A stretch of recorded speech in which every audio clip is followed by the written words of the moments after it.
ತಮ್ಮ ಹೇಳಿಕೆಗಳ ಮೂಲಕವೇ ವಿವಾದ ಸೃಷ್ಟಿಸುವ ನಟ ಚೇತನ್ ತಮ್ಮ ವರಸೆ ಬದಲಿಸಿದ್ದಾರಾ? ಈವರೆಗೂ ಇದ್ದ ಕಾಂಗ್ರೆಸ್ ಪಕ್ಷಪಾತಿ ಎಂಬ ಆರೋಪ ಅಳಿಸುವತ್ತ ದಿಟ್ಟ ಹೆಜ್ಜೆ ಹಾಕಿದ್ದಾರಾ? ಅಥವಾ ಕಾಂಗ್ರೆಸ್ ಸರ್ಕಾರದ ವಿರುದ್ಧ ಸಿಡಿದೆದ್ದಿದ್ದಾರಾ?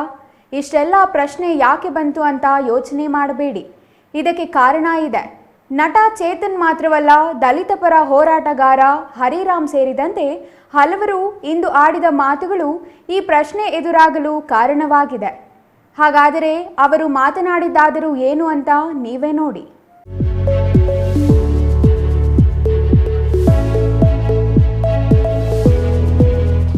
ನಟ ಚೇತನ್ ಈವರೆಗೂ ಬಿಜೆಪಿ ಮತ್ತು ಹಿಂದೂ ವಿರೋಧಿ ಹೇಳಿಕೆಗಳಿಂದಲೇ ಪ್ರಸಿದ್ಧಿ ಬಂದವರು. ಆದರೆ ಇದೀಗ ಅದೇ ಚೇತನ್ ಕಾಂಗ್ರೆಸ್ ವಿರುದ್ಧ ಹೋರಾಟಕ್ಕೆ ಅಣಿಯಾಗುತ್ತಿರೋದು ವಿಶೇಷ.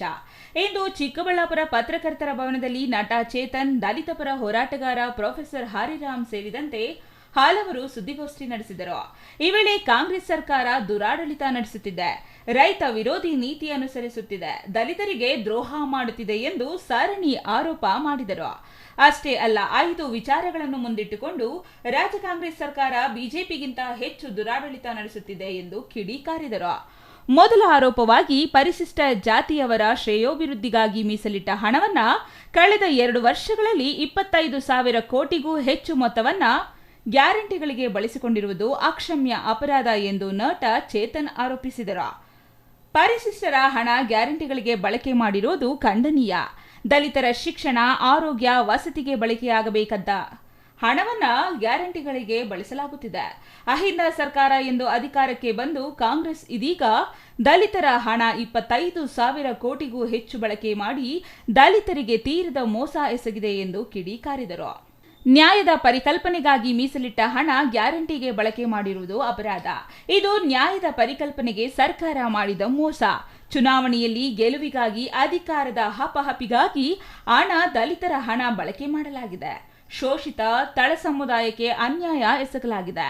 ರಾಜ್ಯದಲ್ಲಿ ನಡೆದ ಕಳೆದ ವಿಧಾನಸಭಾ ಚುನಾವಣೆಯಲ್ಲಿ 80% ದಲಿತರು ಮತ್ತು 95% ಮುಸ್ಲಿಮರು ಕಾಂಗ್ರೆಸ್ಗೆ ಮತ ನೀಡಿದ್ದಾರೆ. ಆದರೆ ಸರ್ಕಾರ ಮಾತ್ರ ದಲಿತರ ವಿರೋಧಿಯಾಗಿ ನಡೆದುಕೊಳ್ಳುತ್ತಿದೆ ಎಂದು ಆರೋಪಿಸಿದರು. ರಾಜ್ಯದಲ್ಲಿ ಒಕ್ಕಲಿಗರಿಗಾಗಿ, ಲಿಂಗಾಯತರಿಗಾಗಿ ತಲಾ ಒಂದೊಂದು ಪಕ್ಷವಿದೆ. ಆದರೆ ದಲಿತರನ್ನು ಪ್ರತಿನಿಧಿಸುವ ಯಾವುದೇ ಪಕ್ಷ ಇಲ್ಲವಾಗಿದೆ ಎಂದು ಅಸಮಾಧಾನ ಹೊರಹಾಕಿದರು. ಇನ್ನು ವಾಲ್ಮೀಕಿ ನಿಗಮದಲ್ಲಿ ನಡೆದಿರುವ 187 ಕೋಟಿ ಹಗರಣಕ್ಕೆ ಸಂಬಂಧಿಸಿ ಅಧಿಕಾರಿ ಚಂದ್ರಶೇಖರ್ ಎಂಬುವರು ಆತ್ಮಹತ್ಯೆ ಮಾಡಿಕೊಂಡಿದ್ದಾರೆ. ಆದರೆ ರಾಜ್ಯ ಸರ್ಕಾರ ನೇಮಕ ಮಾಡಿದ ಎಸ್ಐಟಿ ಸರಿಯಾದ ರೀತಿಯಲ್ಲಿ ತನಿಖೆ ನಡೆಸಿಲ್ಲ. ಬದಲಿಗೆ ರಾಜ್ಯ ಸರ್ಕಾರದ ನಿದರ್ಶನದಂತೆ ನಡೆಯುತ್ತಿದೆ ಎಂದು ಗಂಭೀರ ಆರೋಪ ಮಾಡಿದರು. ಹೇಗೆ SC, SP, TSP ದಲಿತರ ಆದಿವಾಸಿಗಳು ಸೇರೋ ಹಣ ಹೋದ್ಸಲಿ 11,000 ಕೋಟಿ, ಈ ಸರಿ 14,000 ಕೋಟಿ ದುರ್ಬಳಕೆ ಆಗ್ತಾ ಇದೆ. ಈ 5 ತ್ಯಾಪೆ ಹಚ್ಚೋ ಸ್ಕೀಮಿಗೆ ಬಳಸ್ತಾ ಇದ್ದಾರೆ. ಅದು ಯಾರಿಗೆ ತಲುಪಬೇಕೋ ಅದನ್ನು ತಲುಪ್ತಾ ಇಲ್ಲ ಅನ್ನೋದು ಮೊದಲನೇ ವಿಚಾರ. ಎರಡನೇ ವಿಚಾರ, ಈ ಸರ್ಕಾರ ಬಂದಾಗಿಂದ 1 ವರ್ಷದಿಂದ ಹಗರಣದ ಮೇಲೆ ಹಗರಣ ನಡೀತಾ ಇದೆ. ಅದರ ಮೇಲೆ 187 ಕೋಟಿ ಈ ವಾಲ್ಮೀಕಿ ನಿಗಮದ ಹಗರಣ ದೊಡ್ಡ ಮಟ್ಟಕ್ಕಾಗಿದೆ. ಅದನ್ನು ಮುಚ್ಚಾಕಕ್ಕೆ ಎಷ್ಟೋ ಪ್ರಯತ್ನಗಳು ಕಾಣ್ತಾ ಇದೆ ನಮಗೆ. ಮತ್ತು ನಮಗೆ ಅದ್ರ ಜೊತೆ ಈ ಒಂದು ಮೂಢ ಹಗರಣ ಇವತ್ತು ಭಾಳ ಒಂದು ದೊಡ್ಡ ಸಂಚಲನ ಮೂಡಿದೆ. ಮತ್ತು ಅದರ ವಿರುದ್ಧನೂ ಭಾಳ ಆಕ್ರೋಶ ಪಡ್ತಾ ಇದೆ. ಮುಖ್ಯಮಂತ್ರಿಗೆ ಇದು ಒಂದು ಕಪ್ಪು ಚುಕ್ಕೆ ಅಂದರೆ ಸುಳ್ಳಿಲ್ಲ. ಮತ್ತು ಮೂರನೇದು, ಏನು ನಮಗೆ ಕರ್ನಾಟಕದಲ್ಲಿ ವಿಧಾನಸೌಧ ಆವರಣದಲ್ಲಿ ಅದು ಒಂದು ಸಾಂವಿಧಾನಿಕ ಜಾತ್ಯತೀತ ಧರ್ಮನಿರಪೇಕ್ಷತೆಯ ಕೇಂದ್ರದ ನಡುವೆ ಒಂದು ಮೌಢ್ಯದ ಭುವನೇಶ್ವರಿ ಸ್ಟ್ಯಾಚು ಹಾಕಿದರೆ ಹೊತ್ತು ಅದು ಕನ್ನಡದ ಬಗ್ಗೆ, ಕರ್ನಾಟಕದ ಒಂದು ಒಕ್ಕೂಟದ ವ್ಯವಸ್ಥೆ ಬಗ್ಗೆ ಏನೋ ಕೆಲಸ ಮಾಡದೆ ಈ ಒಂದು ಮೌಢ್ಯ ತರ್ತಾ ಇದ್ದಾರೆ. ನಾಲ್ಕನೇದು, ನಮಗೆ ಏನು ಒಂದು ಕುರಿ ಕಾಯೋರಿಗೆ ಕಳ್ತನ ಆಗ್ತಿದೆ ಅನ್ನೋ ಕಾರಣಕ್ಕೆ ಬಂದೂಕ ಕೊಡಬೇಕು ಅಂತ ಆದೇಶ ಮಾಡೋಕ್ಕೆ ಮುಖ್ಯಮಂತ್ರಿಯವರು ಮುಂದಾಗಿದ್ದಾರೆ. ನಮಗೆ ಇದು ಎಷ್ಟು ಮಟ್ಟಿಗೆ ಬಂದೂಕ ಕೊಡೋದು, ಎಷ್ಟು ಮಟ್ಟಿಗೆ ಅದು ಬಸವ ತತ್ವದ ವಾದ, ಅದು ಕನಕದಾಸರ ವಾದ, ಅದು ಅಂಬೇಡ್ಕರ್ ವಾದನಾ ಅಂತ ಪ್ರಶ್ನೆ ಖಂಡಿತ ಬರುತ್ತೆ. ಗಣಿ ಅಕ್ರಮದಲ್ಲಿ ಜೈಲಿಗೆ ಹೋಗಿದ್ದ ನಾಗೇಂದ್ರ ಎಂಬ ವ್ಯಕ್ತಿಗೆ ಸಚಿವ ಸ್ಥಾನವನ್ನೇ ನೀಡಬಾರದಿತ್ತು. ಅಂತಹ ವ್ಯಕ್ತಿ ದಲಿತರಿಗೆ ಸಿಗಬೇಕಾದ ಕೋಟಿ ಹಣ ದುರ್ಬಳಕೆ ಮಾಡಿಕೊಂಡಿದ್ದರೂ ಎಸ್ಐಟಿ ಯಾವುದೇ ಕ್ರಮ ಜರುಗಿಸಲು ಮುಂದಾಗಲಿಲ್ಲ. ಆದರೆ ಇಡಿ ಮಧ್ಯಪ್ರವೇಶದಿಂದ ಇದೀಗ ಮಾಜಿ ಸಚಿವ ನಾಗೇಂದ್ರ ಬಂಧನವಾಗಿದೆ. ಮತ್ತೊಬ್ಬ ಶಾಸಕ ಬಸವರಾಜ್ ದದ್ದಲ್ ಅವರ ಬಂಧನವೂ ಆಗುವ ನಿರೀಕ್ಷೆ ಇದೆ. ಆದರೆ ಎಸ್ಐಟಿ ಮಾತ್ರ ಯಾವುದೇ ಕ್ರಮಕ್ಕೆ ಮುಂದಾಗದೆ ಪ್ರಕರಣ ಮುಚ್ಚಿ ಹಾಕುವ ಕೆಲಸಕ್ಕೆ ಮುಂದಾಗಿತ್ತು ಎಂದು ಕಿಡಿಕಾರಿದರು. ಎಸ್ಐಟಿ ಸರ್ಕಾರದ ತಾಳಕ್ಕೆ ತಕ್ಕಂತೆ ಕುಣಿಯುತ್ತಿದೆ. ಶಾಸಕ ದದ್ದಲ್ ಬಂಧನ ಆಗಬೇಕು, ನಿಗಮದ ಅಕ್ರಮದಲ್ಲಿ ಭಾಗಿಯಾಗಿರುವ ಎಲ್ಲ ತಪ್ಪಿತಸ್ಥರಿಗೆ ಶಿಕ್ಷೆ ಆಗಬೇಕು ಎಂದು ಒತ್ತಾಯಿಸಿದರು. ಅಲ್ಲದೆ ಮೂಡಾ ಹಗರಣದಲ್ಲಿಯೂ ಮುಖ್ಯಮಂತ್ರಿ ಸಿದ್ದರಾಮಯ್ಯ ಅವರಿಗೆ ಕಪ್ಪು ಚುಕ್ಕಿಯಾಗಿದೆ. ಈ ಹಿಂದೆ ಮೂಡಾಗೆ ಸೇರಿದ ಜಮೀನು ದಲಿತರಿಗೆ ಸೇರಿದ್ದು ಎಂಬುದಕ್ಕೆ ದಾಖಲೆಗಳಿವೆ. ದಲಿತರಿಂದ ಕೇವಲ 6 ಲಕ್ಷಕ್ಕೆ ಖರೀದಿ ಮಾಡಿದ ಜಮೀನಿಗೆ ಇದೀಗ ಮುಖ್ಯಮಂತ್ರಿ ಸಿದ್ದರಾಮಯ್ಯ ಅವರು 64 ಕೋಟಿ ಕೇಳುತ್ತಿರೋದು ವಿಪರ್ಯಾಸ. ಈ ಪ್ರಕರಣದಲ್ಲಿ ಸಿಎಂ ತಪ್ಪಿಸಿಕೊಳ್ಳಲು ಸಾಧ್ಯವಿಲ್ಲ. ಎಲ್ಲವೂ ಅವರ ಗಮನಕ್ಕೆ ಬಂದೇ ನಡೆದಿವೆ ಎಂದರು. ಮೂಡಾ ಹಗರಣ ಅದರಲ್ಲಿ ಬಹಳ ಪ್ರಶ್ನೆಗಳು ಬರುತ್ತೆ. ಅದೆಂಗೆ ಒಂದು ರೀತಿ ಅದು ದಲಿತರ ಭೂಮಿ ಆಗಿದ್ದು ಮುಂಚೆ, ಅದು ಡಿನೋಟಿಫೈ ಆಗಿದ್ದ ಮುಂಚೆ, ದಲಿತರ ಭೂಮಿ ಮುಂಚೆ ಆಗಿದ್ದು ಆ ನಂಜೆ ಜವರೆ ಅನ್ನೋ ಒಂದು ವ್ಯಕ್ತಿ 6 ಲಕ್ಷಕ್ಕೆ ಮಾರಿರೋ ವ್ಯಕ್ತಿ ಇವತ್ತು ಮುಖ್ಯಮಂತ್ರಿ ಸಿದ್ದರಾಮಯ್ಯ ನನಗೆ 62 ಕೋಟಿ ಬೇಕು ಈ ಭೂಮಿಗೆ, ಈ 3.4 ಎಕರೆ ಭೂಮಿಗೆ ಅಂತ ಹೇಳ್ಕೊಳ್ತಾರಲ್ಲ. ಇದು ನೋಡಿ ಏನೇನಾಗಿದೆ. ಮತ್ತು ಅವರ ಒಂದು ಮುಖ್ಯಮಂತ್ರಿ ಬ್ರದರ್ ಇಲ್ಲ ಅದನ್ನೆಲ್ಲ ಇದಾದಾಗ ಅದನ್ನು ಒಂದು ಕೊಂಡ್ಕೊಳ್ತಾರೆ ಅಂತ ಹೇಳಿದಾಗ ಮೂಡಾ ಅದರಲ್ಲಿ ಯಾವುದೇ ಕನ್ಸ್ಟ್ರಕ್ಷನ್ ಮಾಡ್ತಾಯಿದ್ರು. ಮತ್ತು ಅವ್ರ ಪರ್ಚೇಸ್ ಇದ್ದಾಗಲೂ ಕೂಡ 19 ಕಡೆ ಸೈಟ್ ಆಗಿದೆ. ಅಂದರೆ ಮೂಡಾನಲ್ಲಿ ಎಷ್ಟು ದೊಡ್ಡ ಮಟ್ಟದ ಹಗರಣ ಇದೆ, ಮುಖ್ಯಮಂತ್ರಿ ಅವರ ಏನೇನು ವಿಚಾರಗಳಿದೆ ಅದು ಎಲ್ಲ ಹೊರಗೆ ಬರಬೇಕು. ಪ್ರಸ್ತುತ ಮೂಡಾ ಹಗರಣವನ್ನು ನ್ಯಾಯಾಂಗ ತನಿಖೆ ನೀಡಲಾಗಿದೆ ಎಂದು ಮುಖ್ಯಮಂತ್ರಿಗಳು ಘೋಷಿಸಿದ್ದಾರೆ. ಆದರೆ ನ್ಯಾಯಾಂಗ ತನಿಖೆಯಿಂದಲೂ ಸತ್ಯ ಹೊರಬರುವುದು ಸಾಧ್ಯವಿಲ್ಲ.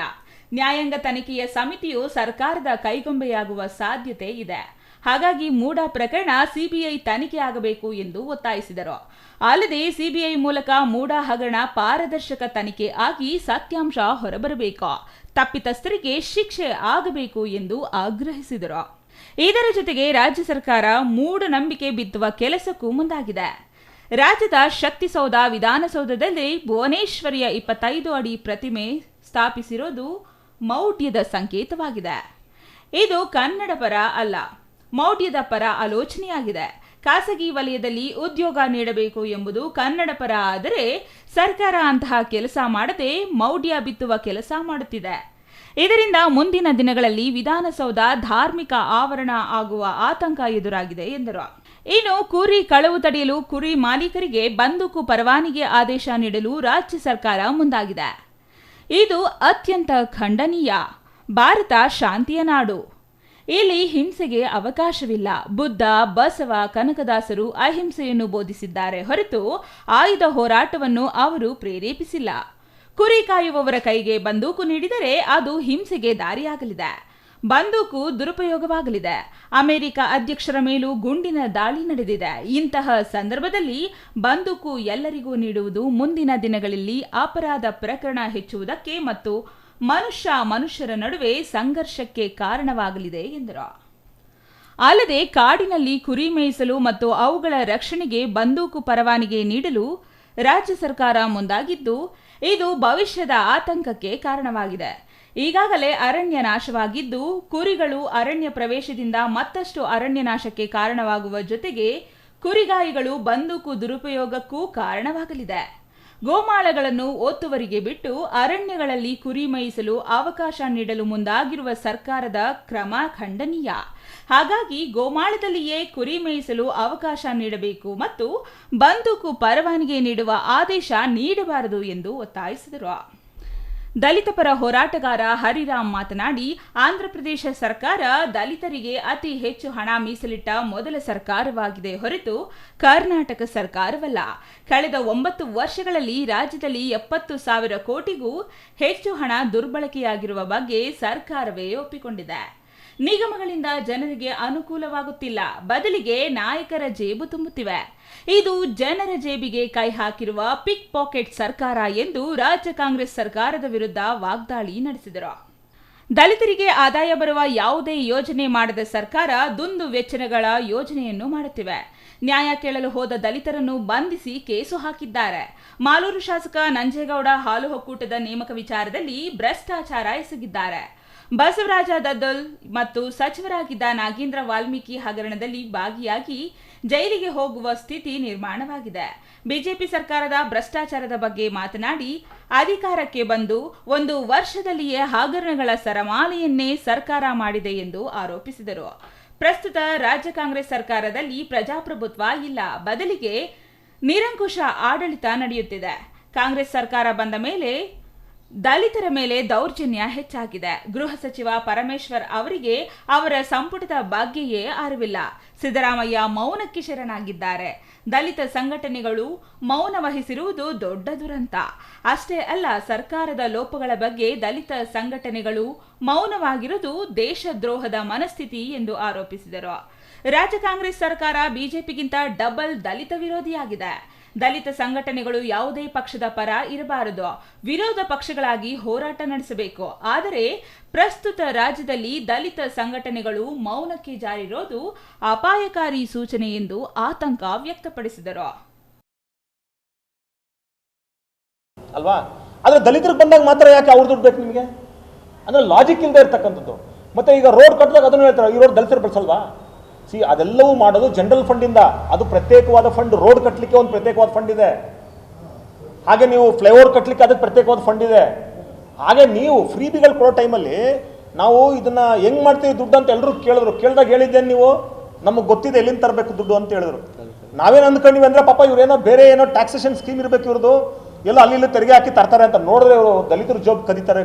ದಲಿತರ ಜೋಬನ್ನ ಕದಿಯುವಂತ 420ಗಳು ಅಂತ ಕಾಂಗ್ರೆಸ್ ಗೊತ್ತಿರಲಿಲ್ಲ. ದಲಿತರ ಜೋಬನ್ನ ಕದಿಯುವ ಪಿಕ್ ಪಾಕೆಟರ್ಸ್ ಇವರು, ಪಿಕ್ ಪಾಕೆಟರ್ಸ್.